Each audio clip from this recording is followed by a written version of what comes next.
Bueno, tenemos entonces, les voy compartiendo acá.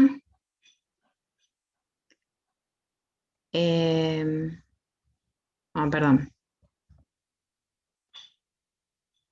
Perdón, que quiero primero abrir los archivos.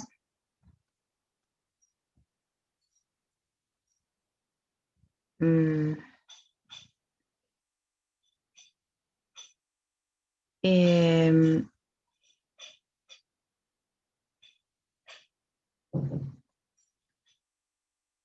Perdón, esto después va a quedar el audio con todo este tiempo en el que yo me tomo en darme cuenta cómo se abre el archivo. Qué gracioso. Bueno, ahí voy. Ahí estamos. Ahora sí les comparto. Este es el que estuvimos el otro día trabajando, ¿verdad? Yo puse esto como alusivo a la sexualidad infantil. Y lo que había hecho yo era, fíjense que nosotros trabajamos 3 ensayos de teoría sexual, los ensayos son 3, el otro día, que quedó grabado en el audio anterior, trabajamos el primer ensayo, que es un ensayo sobre las perversiones. Entonces, ahora vamos a avanzar sobre el segundo ensayo, que es sobre la sexualidad infantil. El primer ensayo, digamos que nosotros lo vemos para ver cómo Freud, partiendo del estudio de las perversiones, acuérdense que las perversiones eran como llamadas todas las desviaciones, las aberraciones, las desviaciones respecto del objeto y de la meta. ¿Se acuerdan que decíamos que se le había llamado la norma a el encuentro heterosexual entre un hombre y una mujer para los fines de la reproducción, que esa era la norma, vamos a decir, para la concepción popular, y Freud decía que, bueno, que eso que se podía llamar normal era bastante discutible y que había una cantidad enorme de desviaciones a la norma, y que Freud a eso no lo iba a llamar perversión, sino que solamente iba a llamar perversión cuando una de esas desviaciones fuera fija y exclusiva, ¿no? Pero como que haciendo todo ese estudio de esas desviaciones a la norma, Freud, partiendo de ese estudio, logra plantear entonces el concepto de pulsión, o vamos a decir, logra plantear o encuentra, vamos a ver ahora, que todas esas desviaciones están en lo que él va a llamar la sexualidad infantil.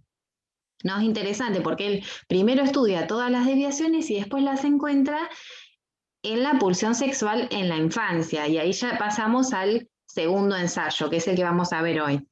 Entonces, por eso tenemos acá este punto, de la aberración de la norma a la sexualidad infantil. ¿Se entiende? Como que él hace ese pasaje de las desviaciones a la norma, que sería lo que se había llamado perversiones, que Freud discute con esa noción de perversión, a la sexualidad infantil. Bueno, entonces esto ya lo habíamos trabajado. Y aparece este planteo de la sexualidad infantil. Bueno, a nosotros quizás ahora no nos parece tan subversivo como cuando Freud lo trabajó, pero en el momento que Freud planteó esta idea de que habría sexualidad en la infancia, esto fue bastante asombroso, ¿no? Freud decía que era increíble que hubiera un descuido de lo infantil, ¿no? Como que la opinión popular pensaba que la pulsión sexual faltaba en la infancia y que se despertaba en el periodo de la pubertad, ¿no? Esto podríamos decir que aún para algunas personas es la concepción popular, ¿no? Como que popularmente se considera que quizás los niños no tendrían algo considerado sexual, como esta idea de que la infancia sería inocente, ¿no? Como que no habría ningún elemento sexual en lo infantil. Que Freud va a discutir con la opinión popular. Él dice, bueno, ese descuido de lo infantil se debe, dice Freud, a una amnesia que en general cubre para la mayoría de los seres humanos, cubre ese periodo de los primeros años de la infancia. Piensen, esto uno lo puede verificar en uno mismo, como que los primeros años de la infancia uno tiene como unos recuerdos, así como unas pinceladas, pero no se puede recordar demasiado, como algunas imágenes así perdidas, pero no se puede decir demasiado de esos primeros años de la vida. A veces uno recuerda como algunas fotos, así como algunas impresiones, pero no se sabe demasiado. Entonces, Freud dice, bueno, capaz que incluso la propia amnesia infantil, esa amnesia que hay de ese periodo de la vida, se deba a esas mociones sexuales de la infancia, ¿no? A un intento de olvidar esas mociones sexuales de la infancia. Con lo cual la infancia se nombraría como un tiempo prehistórico, ¿no? Que oculta los comienzos de la propia vida sexual, ¿no? Freud encuentra en el niño todas las desviaciones del objeto y de la meta, ¿no? Y lo termina nombrando al niño, esto es bastante llamativo, él dice que el niño tiene una disposición perverso polimorfa. Quiere decir que el niño tiene todas las desviaciones respecto del objeto y la meta sexual. Esto va a decir que, vamos a decir que en la exploración de la sexualidad que hace el niño, aparece toda la exploración del oral, de lo anal, la cuestión, digamos, como los juegos, aparece toda esa búsqueda, cierta como, pero dice que hay toda una investigación de lo sexual en el niño. Y que dice que entonces en él aparecerían todas estas desviaciones, estas que se llamaban desviaciones, que el niño encuentra el placer, distintas formas de placer y explora, ¿no? A esto hace que Freud piense que hay una franca presencia de la sexualidad en la infancia, ¿no? Que se dan cuenta que acá es como que él discute con la concepción popular, ¿no? Como que él se enfrenta en este caso a la concepción popular. Bueno, van a haber distintas exteriorizaciones de la sexualidad infantil y él toma como modelo una de las exteriorizaciones que le va a llamar paradigmática.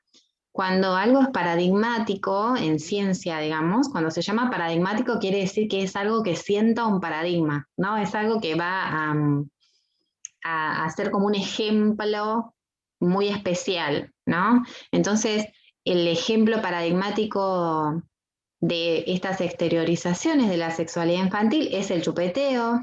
Esto muchas veces lo hemos tomado como pregunta de examen, digamos, cuál es el ejemplo que Freud pone como paradigmático, es el chupeteo, porque Freud lo da para explicar cuáles son las características de la práctica sexual infantil, ¿no? Bueno, dice que el chupeteo consiste en el contacto de la succión con la boca, de los labios, hay como una repetición rítmica que evidentemente no tiene por fin la nutrición, que la acción de mamar cautiva por entero la atención del niño, lo lleva como a un adormecimiento. Freud dice que le genera al niño una reacción motora parecida a la del orgasmo, ¿no? Esto se puede ver como el goce del niño, se puede ver en el momento de amamantarse, como un placer, dice Freud, que excede al de la nutrición, al de la saciedad. Y aparecen estos rasgos que van a ser los rasgos esenciales o las características esenciales de la sexualidad infantil, que son el autoerotismo. Freud dice que entonces esta pulsión, que va a ser oral, no está dirigida a otra persona, que se satisface en el propio cuerpo. Se entiende, ¿no? Como que parte de la zona erógena de la boca y se satisface ahí mismo, en la zona erógena de la boca. Apuntalamiento quiere decir que nace apuntalada. Apuntalar, ¿saben lo que es? Es como que se sostiene, ¿no? El verbo apuntalar es un término que usan los que apuntalan a veces son ¿ubican la palabra, el verbo? Los albañiles. Los que apuntalan a veces son por ejemplo, una pared que se está por caer, la apuntalan, quiere decir que le colocan unos soportes que la sostienen. Entonces la apuntalan quiere decir que la soportan, la sostienen de una manera, ¿no? Le dan especialmente un soporte especial. Entonces, como que se apoya, nace apuntalada, apoyada en una función corporal. ¿Cuál sería, en este caso, el chupeteo nace de cuál función corporal? De la succión. De la nutrición, dice Freud, ¿no? O sea, de la nutrición. Se apoya ahí, se apuntala ahí, este sería el apuntalamiento, y aparece esta idea de la zona erógena, ¿no? Que sería la zona erógena de la boca. Entonces estas serían como las tres cualidades o los tres rasgos esenciales de esa exteriorización de la sexualidad infantil. Bueno, fíjense acá, yo a propósito pongo en el título de esta diapositiva todas las veces repetida la palabra parcial. Pulsión parcial, objeto parcial, satisfacción parcial, cuerpo parcializado. Todo esto tan insistente para que ustedes tomen en cuenta que la pulsión siempre es parcial, digamos, ¿no? Como que es parcial porque va a ser oral y si no es oral, bueno, va a ser otro tipo de pulsión. El objeto por el que se satisface también va a ser parcial. La satisfacción que encuentran no va a ser total, digamos, y esto quiere decir que una pulsión no se satisface toda, digamos. Esto quiere decir que la pulsión siempre, esto lo van a ver después en otras materias, es no toda. Quiere decir que no se puede satisfacer completamente. Amalia, Sí. ¿en los adultos también siempre es parcial? Sí, sí, podríamos decir que sí. Existen después como intentos de reunir todas las pulsiones bajo un ordenamiento, digamos, ¿no? Después eso lo vamos a ver, o por ahí lo han leído en otras materias, bajo el primado genital. Pero la satisfacción que se obtenga siempre va a ser parcial, va a ser como comandada por una zona, digamos, y nunca se va a poder colmar del todo la pulsión. Entonces aparece esta idea de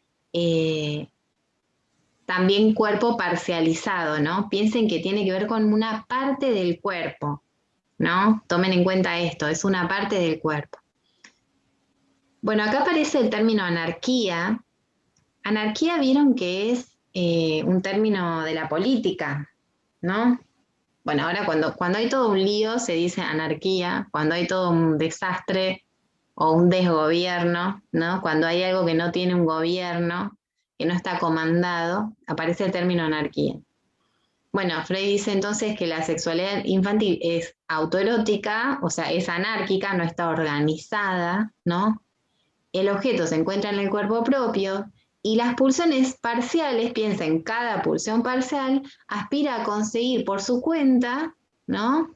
El placer, desconectada entre sí, dice Freud. Por eso es anárquica, ¿se entiende? Como que hay una zona erógena que intenta satisfacerse, hacer su circuito a la pulsión y satisfacerse en la misma zona, y otra zona en otra parte del cuerpo intenta hacer su circuito y se satisface. O sea, como que cada una por su cuenta, vamos a decir, sin relación con la otra pulsión parcial. ¿Se entiende? Una pulsión oral, después otra pulsión, desconectadas entre sí. Por eso se llama anarquía. La sexualidad infantil es anárquica, ¿no? Justamente por esto que decía Patricia, como que no se ordena, ¿no?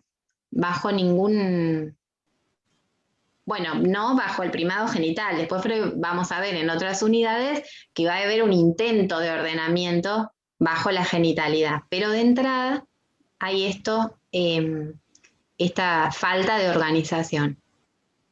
Y Freud dice entonces que estas organizaciones, que se llaman fases del desarrollo, fase oral, fase sádico-anal, estas organizaciones se llaman pregenitales, porque todavía no alcanzó el papel hegemónico la zona genital. Lo importante es que ustedes puedan como oponer la anarquía a lo que va a ser después una organización o un intento de organización, ¿no? Bueno, acá yo les ponía algunas cosas como para tomar en cuenta. Cuando decimos que el objeto es parcial, lo que estamos queriendo decir es que no se trata de la madre, ¿no? O sea, imaginemos en el caso de la nutrición, en el chupeteo, digamos, en la exteriorización paradigmática, en el caso de la nutrición. No es la madre, quiere decir que es un encuentro entre una pulsión parcial, que es oral, con, vamos a decir, un objeto parcial, o sea que es un pedazo de algo, por decir el pecho, el dedo. ¿Se entiende? No es un objeto total. La madre como objeto total no existe todavía. No existe sobre todo porque el niño, como yo, completo, tampoco existe todavía. O sea, no hay. O sea, si nosotros lo miramos desde el exterior, ¿qué vemos? El observador, un niño tomando el pecho. O sea, que vemos un niño como objeto total, una madre como objeto total. Pero eso lo estamos agregando desde el observador. Desde la perspectiva de la madre también, ella que ve una madre y un niño. Desde la perspectiva del niño nadie ve nada porque todavía no hay el yo del niño que está percibiendo a él como una unidad ni a la madre como objeto total. ¿Se entiende esto que digo? O sea, va a haber un encuentro entre una boca y, por ejemplo, el dedo, el pecho, o sea, un fragmento, un objeto que va a ser parcial. ¿Sigo? ¿Se entendió esto? Sí. Bueno, ahí me detengo un poquito. Bueno, esto respecto de 3 ensayos, del ensayo de la sexualidad infantil, es bastante más largo que lo que yo les presenté, digamos, en las diapositivas.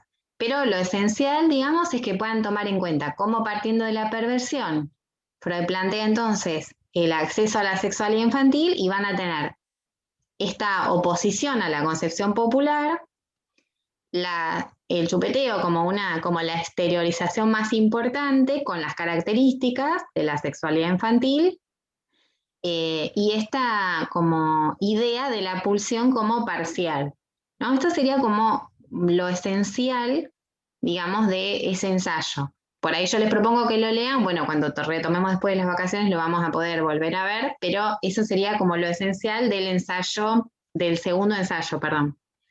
Bueno, y ahora les comparto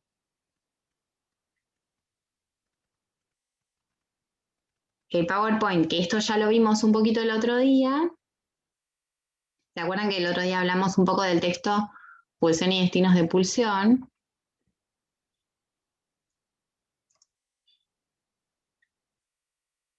Esto yo ya un poquito se los comenté, la idea de que Freud, a partir del material clínico, ¿no? El texto Pulsión y destinos de pulsión comienza hablando cómo Freud, a partir de lo que se encontró en la clínica, fue formalizando un concepto y después esos conceptos le permiten modificar cómo lee el material clínico, ¿no? Entonces, esta idea de que el concepto de pulsión es básico, ¿no? ¿Se acuerdan esta idea? Como que decíamos que va a haber una diferencia con el estímulo, porque el estímulo golpea, ¿se acuerdan que dijimos esto? Como que el estímulo golpea, decíamos, el concepto de pulsión es básico y fundamental, ¿no? Freud plantea desde la idea fisiológica del estímulo. Golpea desde afuera y es descargado hacia afuera, ¿no? Piensen un estímulo que viene del exterior y se descarga en el exterior, ¿no?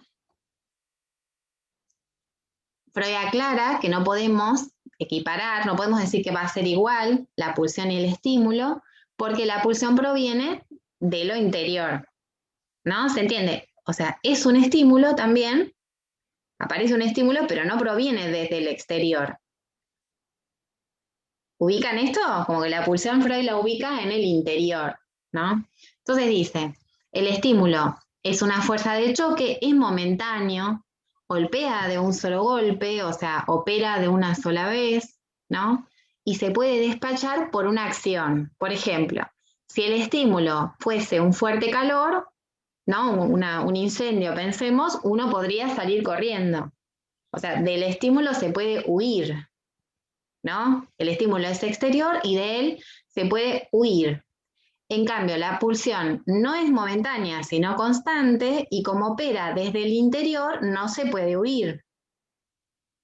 ¿Se entiende? Como que uno lleva en sí la propia pulsión. Entonces de ella no se puede huir. Digamos que por más que uno salga corriendo, como que la tiene encima. ¿Se entiende? Porque opera desde el interior. Entonces Freud dice, proviene de fuentes del interior del organismo, es una fuerza constante y no se puede huir de ella, por eso dice incoercibilidad por acciones de huida. Esto después va a ser muy, muy discutido, la idea de que la pulsión es del interior, pero por lo pronto en este texto Freud lo nombra así.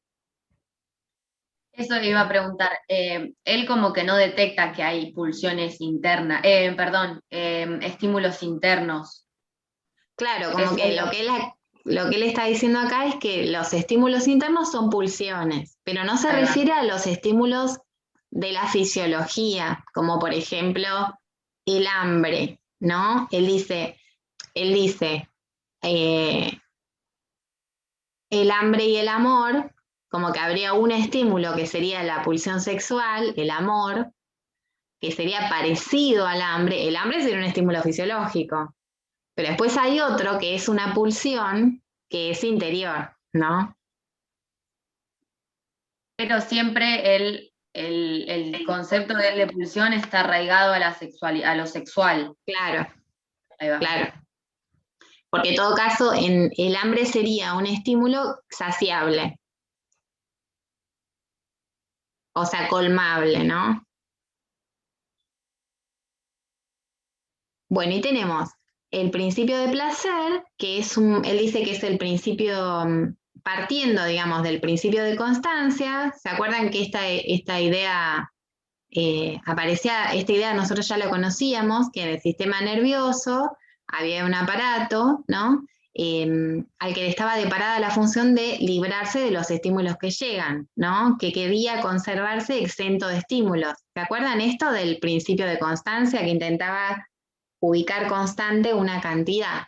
Bueno, Freud va a decir ahora que la actividad del aparato psíquico está sometida al principio del placer y que está regulada por las sensaciones de placer-displacer, ¿no?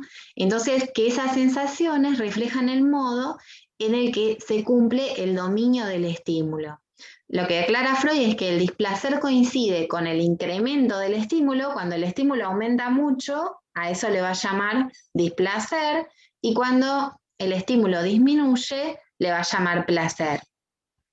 Todo esto para ubicar un principio, digamos como que el aparato va a intentar evitar el displacer, ¿no? Siempre el aparato va a intentar, guiado por el principio del placer, evitar ese incremento de los estímulos, ¿no? Evitar el displacer. Eso es lo que a usted le tiene que quedar en limpio, ¿no? Que el aparato se guíe por el principio del placer quiere decir que va a evitar el displacer. Y esto, que es lo que vimos el otro día, ¿se acuerdan? La idea de que la pulsión tiene estos elementos, esfuerzo, meta, objeto y fuente. Creo que esto lo habíamos mencionado un poco cuando hablamos de pulsión y destinos de pulsión. Freud ubica la pulsión entre un concepto fronterizo. Él dice es fronterizo entre lo anímico y lo somático. Esto seguramente en teóricos lo vieron. Fronterizo quiere decir que no es ni anímico ni somático, sería como que está parado en la frontera, como parado sobre la línea de lo anímico y lo somático, no es ni uno ni lo otro, ¿no? Él dice que es un representante en lo psíquico de unos estímulos que provienen del cuerpo, ¿no? Y que siempre es una exigencia de trabajo, como que lo anímico todo el tiempo va a tener que trabajar. Las pulsiones le obligan a lo psíquico a trabajar todo el tiempo. Bueno, dice que tiene estos elementos, un poco ya los conocemos, este esfuerzo, fíjense, yo acá les ponía, acá esto lo puse lo más esquemático que pude, como este carácter esforzante que se llama Drang en alemán, como que la característica más significativa de la pulsión es este esfuerzo todo el tiempo. La pulsión va a ser un fragmento de actividad, siempre se va a mover, ¿no? Va a ser un movimiento, un esfuerzo. la meta siempre va a ser la satisfacción, ¿no? Tomemos en cuenta lo que decíamos antes, que la satisfacción va a ser siempre parcial, pero la meta va a ser satisfacerse, aunque siempre se alcance parcialmente la satisfacción. El objeto, Freud aclara, esto es raro, digamos, y es lo que la separa del instinto, que es lo que mencionábamos la vez pasada, que el objeto es lo más variable, dice Freud. ¿Se acuerdan que decíamos que en los animales el objeto está predeterminado, pero en el hombre el objeto no está predeterminado? Y entonces es aquello en lo que se puede alcanzar la meta, pero no se sabe qué es. Puede variar para cada uno, puede variar cuál va a ser ese objeto, ¿no? Es un objeto no necesariamente ajeno, puede ser una parte incluso del propio cuerpo, ¿no? Lo importante es que se tome como que ese objeto es lo más variable, pero no es cualquier objeto. Esto quiere decir que a veces alguien no puede decir qué tiene que tener el objeto para que sea elegible, pero no es que sea cualquiera. Digamos, para cada uno ese objeto va a tener que tener algo especial, que es lo que lo va a ubicar como un objeto de la pulsión. Y la fuente, dice Freud, es un proceso somático. En general la fuente se ubica como fuente a la zona erógena, ¿no? Sería desde donde parte la pulsión. Por eso dice un proceso somático interior a una parte del cuerpo. Así que si quieren, ahí donde dice fuente, ubíquense a la zona erógena, ¿no? Es como la parte del cuerpo desde la cual surge, digamos, desde donde arranca, vamos a decir, una pulsión. Bueno, y la última diapositiva, esto Freud ubica acá el primer dualismo pulsional, esto lo van a ver mejor en los teóricos, pero siguiendo un poco lo que hace un ratito me decía Catalina, Freud sitúa un primer dualismo, un dualismo quiere decir una división entre dos, va a haber un dualismo pulsional entre pulsiones yoicas quiere decir del yo, ¿no? Las pulsiones del yo, dice Freud, dos grandes pulsiones primordiales, las yoicas, o que también se llaman de autoconservación, y las otras que son las sexuales, ¿no? Las pulsiones sexuales, Freud las ubica, bueno, son como las pulsiones que mueven, ¿no? El aparato, vamos a decir, son las pulsiones estas que Freud estudia, las que dan origen, vamos a decir, incluso a los síntomas, y las pulsiones yoicas son las más, digamos, se sitúan más en relación a la autoconservación porque tienen que ver con la preservación del yo, ¿no? Se ubican, las yoicas serían todas las que intentan conservar al yo, ¿no? Esta gran distinción entre yoicas y sexuales, fíjense que van a quedar enfrentadas porque muchas veces, por el interés de una pulsión sexual, el yo se va a poner en peligro,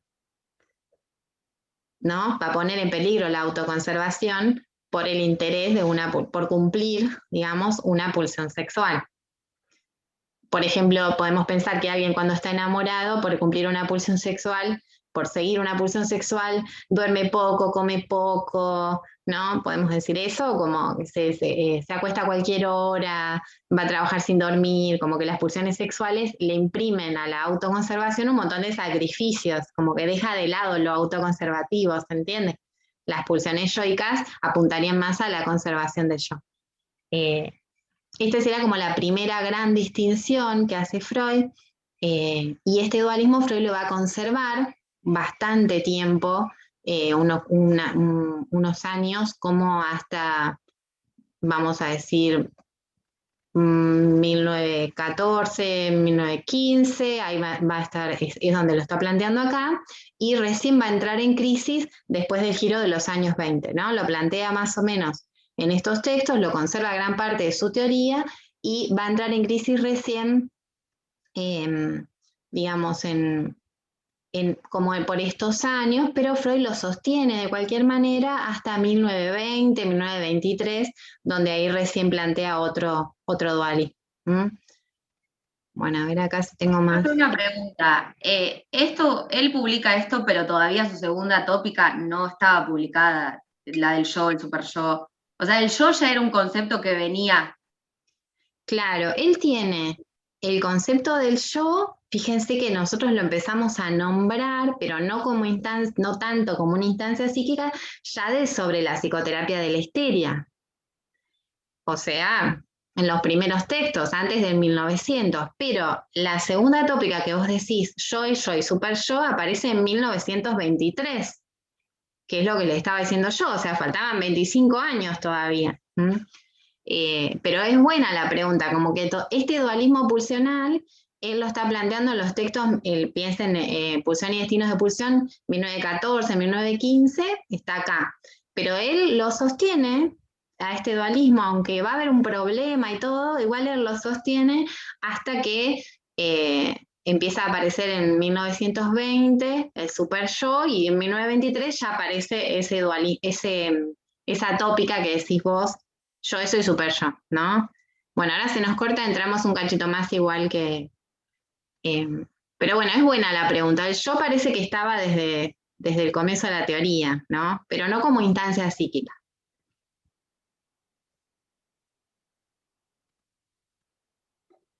Bueno, ahí nos queda